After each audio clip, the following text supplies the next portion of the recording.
97 আসনে অত্যন্ত স্বতঃস্ফূর্তভাবে ভোট অনুষ্ঠিত হচ্ছে। এই মুহূর্তে রাজৈর পৌরসভার 6 নং ওয়ার্ডের আলমদস্তা সরকারি প্রাথমিক বিদ্যালয়ের ভোট সেন্টারটি ইতিমধ্যে বন্ধ হয়ে গেল।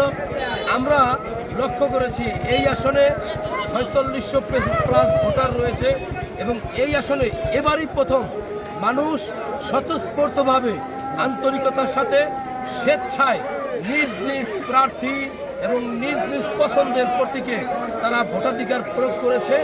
এই সেন্টারটি যেহেতু হাইওয়ে রোডের পাশে অবস্থিত, এই সেন্টারটি মূলত আলমদস্তা, ব্যাপারীপাড়া, শাহপাড়া, কুন্ডুপাড়া, দাইপাড়া এবং দিঘির পাড়ের সমন্বয়ে এই 6 নং ওয়ার্ড। এখানে আমরা লক্ষ্য করেছি প্রায় 50 থেকে 55% ভোট ইতিমধ্যে কাস্ট হয়েছে এবং এই ভোটের যে সমীকরণ, এই সমীকরণে সারা বাংলাদেশের যে সমীকরণ, সেই সমীকরণের সাথে এই সেন্টারটিও তার ব্যত্যয় নয়।